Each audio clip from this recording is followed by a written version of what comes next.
मई जून जुलाई में कैसे पढ़े और फायदे क्या है। जुलाई तो आपका स्टार्टिंग का मंथ होता है, इतना सिलेबस नहीं होता तो फोकस नहीं करते हैं। और मई एंड जून आपका जो वेकेशन होता है आपका पूरा, तो आप उसमें पढ़ना नहीं चाहते। मैं आपसे घूमने के लिए मना नहीं कर रही, मैं आपको वेकेशन एंजॉय करने के लिए मना नहीं कर रही। बस मैं आपसे इतना कह रही हूं कि आप दोनों को अगर बैलेंस कर लेंगे तो आपको बहुत सारे फायदे होने वाले हैं। तो सबसे पहले आज हम क्या डिस्कस करेंगे, फायदे।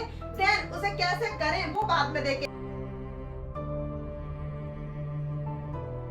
सबसे पहले आपको क्या होगा, अगर आप बैलेंस करके चलते हैं समर में, तो देखो आपका रिजल्ट जो है वो ऑटोमेटिक आपको पता भी नहीं चलेगा। आप एवरेज है, आप अंडरस्टैंडिंग, आप एक्सीलेंट है, आप जो भी है, आपका रिजल्ट जो है ना टॉपर की तरह आएगा। टॉपर ही आप बन जाएंगे। इवन आपका 100% भी आ सकता है। मैं इसे रिपीट कर रही हूँ, क्यों कर रही हूँ, क्योंकि बच्चे रिजल्ट को लेकर बहुत परेशान रहते हैं, स्पेशली क्लास 10th में एंड 12th में, क्योंकि बच्चों का बोर्ड होता है। ऑलराइट, नेक्स्ट आपका क्या है, जो आप टाइम समर वैकेशन में क्या कर रहे हैं, वेस्ट कर रहे हैं। मानती हूँ मैं, सबका मन करता है ट्रिप पे जाना है, नानी के घर जाना है, बुआ के घर जाना है, शादी अटेंड करनी है, बाकी सारे काम करो, मैं मना नहीं कर रही। लेकिन थोड़ा सा टाइम अगर पढ़ाई को दे दोगे बेटा, तो आपका जो टाइम है ना वो भी कंज्यूम हो जाएगा, आपका सिलेबस भी कंप्लीट हो जाएगा टाइम से पहले, प्लस आपका रिजल्ट कैसा आएगा, बहुत अच्छा आएगा, आपके पेरेंट्स को बहुत खुशी होगी आपसे।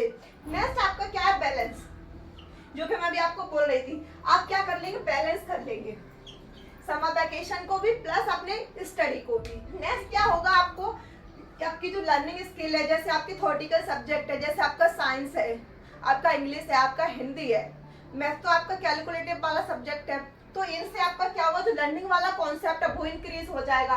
नेक्स्ट आपका प्रॉब्लम सॉल्विंग स्किल, जो मैथमेटिक्स है, जो फिजिक्स है उसमें, और केमिस्ट्री में भी थोड़ा बहुत पोर्शन आ जाता है, तो वो बहुत डेवलप हो जाएगा, उसकी आपको हैबिट बन जाएगी, आपको दिक्कत नहीं आएगी सॉल्व करने में ड्यूरिंग द एग्जाम टाइम। क्या है नेक्स्ट आपका, आगे हो गया बाकी स्टूडेंट से, जो स्टूडेंट अभी समर वैकेशन में पूरा दिन वेस्ट कर रहे हैं, पूरा टाइम एवं निकाल रहे हैं, बिल्कुल भी स्टडी नहीं कर रहे, आप उनसे आगे रहोगे ना, और 4 कदम उनसे आगे रहोगे। जब 4 कदम आप उनसे आगे रहोगे तो आपको टॉपर बनने से ऊपर से ब्रह्मा उतर आएगा, वो भी नहीं रोक सकता बच्चों। आपका जो मोस्ट इम्पोर्टेंट है, आपका आपके पेरेंट्स प्राउड फील करेंगे जब आपका रिजल्ट आएगा, जब आप हाथ में लेके मार्कशीट आओगे ना 10th और 12th की, जब उन्हें दोगे, पापा मैं टॉपर हूँ, पापा मैंने पूरा क्लास में टॉप किया है, मैंने पूरे डिस्ट्रिक्ट में टॉप किया है, मैंने पूरे स्टेट में टॉप किया है, तो आप सोच नहीं सकते उनको कितनी खुशी होगी, उनके जो मेहनत थी वो सफल हो जाएगी। तो इतने सारे फायदे होने वाले हैं अगर आप समर वेकेशन में थोड़ी सी भी पढ़ाई कर लेते हैं। तो आपको पढ़ाई कैसे करनी है वो देखते हैं। आपको क्या है, सबसे पहले अपना सिलेबस फाइंड आउट करना है। आपको नहीं पता, कोई इशू नहीं है, आपका ग्रुप बना हुआ होगा क्लास का, आपका क्लास 10th का ग्रुप होगा या फिर क्लास 12th का होगा, उसमें आप पूछ लीजिए अपने फ्रेंड से, वो आपको बता देंगे। आपको क्या करना है, नोट डाउन कर लेना है। नेक्स्ट आपको क्या करना है, उससे रिलेटेड आपके 5 सब्जेक्ट होते हैं, साइंस हो गया, आपका मैथमेटिक्स हो गया, आपका इंग्लिश हो गया, आपका हिंदी हो गया, आपका एसएसटी हो गया, उन सब की आप लिस्ट बना लेंगे टॉपिक वाइज, चैप्टर वाइज, ठीक है।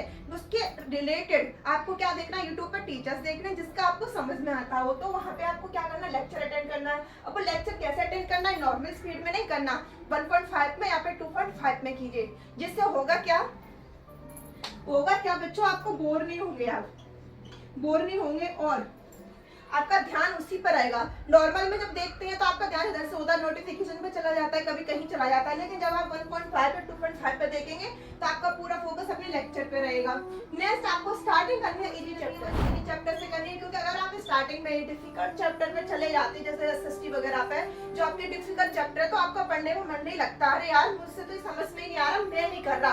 तो स्टार्टिंग ऐसे चैप्टर से करिए जिसमें आपको इंटरेस्ट आए, जिसमें आपको मजा आए पढ़ने में, और ज्यादा पढ़ने का मन करे आपका, और उसके बाद जस्ट लेवल बढ़ा लेना है आपको, और अपने डिफिकल्ट जो टफ चैप्टर है उनको फाइंड आउट कर लेना है। ऐसे चैप्टर जो आपको लगता है कि क्लास में एक बार समझने से समझ नहीं आएंगे, तो मैं एक बार सेल्फ स्टडी कर लूं, मेरे को मेरे डाउट भी पता होंगे, मेरे को इसके बारे में ऑल ओवर नॉलेज भी होगी, क्लास में कोई भी टीचर मुझसे किसी भी सब्जेक्ट से रिलेटेड क्वेश्चन पूछेगा, चैप्टर से रिलेटेड, तुरंत उसका रिप्लाई दे सकती हूँ या दे सकता हूँ, ठीक है। और बेटा इतना सब कुछ करने से आपको फायदे तो मैंने बता ही दिए थे। इन सब से मैंने क्यों बताया आपको, ये सारे पॉइंट्स मैं आपके लिए क्यों लेके आई, मैं आपको समर वेकेशन एंजॉय करने के लिए क्यों नहीं मना कर रही। देखो आप समर वेकेशन एंजॉय कर रहे हो, आपको छुट्टियां मिली 1-2 महीने की, बहुत अच्छी बात है, आप एंजॉय कीजिए। बस बेटा छोटी सी पढ़ाई कर लीजिए, थोड़ी सी पढ़ाई। आपके 5 सब्जेक्ट हैं, आप मैथ को 1 घंटा दे दीजिए, एसएसटी को 1 घंटा दे दीजिए, आप बाकी सब्जेक्ट को 1 घंटा, हिंदी और इंग्लिश को आधा घंटा दे दीजिए। कुल मिला के अगर आप 4 या 5 घंटे भी निकाल लेते हैं ना पूरे दिन में, 24 आवर्स है आपके पास। कितने? 24 आवर्स। अगर इसमें से आप 5 घंटे भी दे दोगे बेटा तो भी तो आपके पास 19 घंटे बचेंगे।